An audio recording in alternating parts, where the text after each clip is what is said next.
जिस नेपाल में माता सीता का मायका है, वही नेपाल राम जन्मभूमि पर बन रहे मंदिर में भगवान राम और माता सीता की प्रतिमा बनाने के लिए शालिग्राम शिलाएं सौगात में भेज रहा है, जिनसे अयोध्या के भव्य राम मंदिर में स्थापित करने के लिए मूर्तियां तैयार की जाएंगी। नेपाल और भारत के बीच का यह आर्थिक संबंध कोई आज से नहीं, आदिकाल से है। लेकिन आपको शायद ये नहीं पता होगा कि बहुसंख्यक हिंदू देश नेपाल को नेहरू गांधी खानदान ने कैसे हाशिए पर रखकर चीन को मजबूत किया। नेपाल भारत का एक राज्य हो सकता था, लेकिन नेपाल विलय का प्रस्ताव नेहरू ने ठुकरा दिया। नेहरू की इस ऐतिहासिक गलती की वजह से नेपाल भारत का हिस्सा बनने से रह गया। दिवंगत राष्ट्रपति स्वर्गीय प्रणब मुखर्जी ने अपनी किताब द प्रेसिडेंशियल ईयर्स में लिखा था कि पूर्व प्रधानमंत्री जवाहरलाल नेहरू ने साल 1950 में नेपाल के राजा त्रिभुवन वीर विक्रम का नेपाल को भारत का प्रांत बनाने का ऑफर ठुकरा दिया था।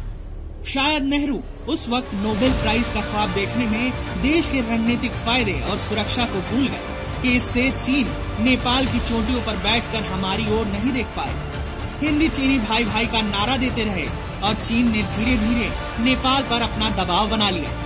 आज चीन के वामपंथियों का नेपाल पर बड़ा प्रभाव है, जबकि भारत नेपाल की बहुसंख्यक आबादी हिंदू है और दोनों देशों के बीच काफी समानताएं हैं।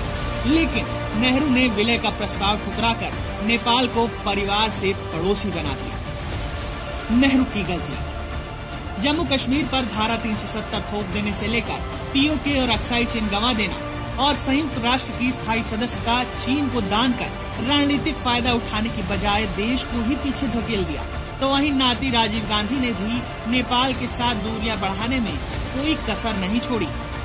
राजीव और सोनिया पशुपतिनाथ मंदिर गए थे, लेकिन सोनिया के हिंदू नहीं होने की वजह से उन्हें प्रवेश नहीं मिला। राजीव ने राजा से मंदिर में सोनिया की एंट्री के लिए सिफारिश की, लेकिन मंदिर की परंपरा को तोड़ना राजा ने भी सही नहीं समझा और मंदिर जाने की इजाजत नहीं दी। अहंकारी राजीव ने इसका बदला लेने के लिए गुप्त ऑपरेशन के जरिए नेपाल में पहले राजशाही खत्म करवाने का पूरा प्रयास किया। आगे चलकर वहां चाइनीज कम्युनिस्टों की सरकार भी बनी, जो आज भी भारत के लिए सिरदर्द बनी हुई है। रॉ के विशेष निदेशक रहे अमरभूषण ने अपनी किताब नेपाल इनसाइड में इसका जिक्र किया था। यही नहीं, नेपाल पर आर्थिक नाकेबंदी भी की थी, ये कहकर कि नेपाल चीन से रक्षा उपकरण क्यों खरीद रहा है। लेकिन राजनीतिक विश्लेषक मानते हैं कि पत्नी के अपमान का बदला लेने के लिए राजीव ने ऐसा किया था। नेहरू और राजीव की गलती के चलते नेपाल में चीन का दबदबा है। देश के रणनीतिक फायदे के फैसलों को नकार कर नेहरू राजीव ने बड़ी गलती की थी। सोचिए, हमारी संस्कृति और सभ्यता में कितनी समानताएं हैं।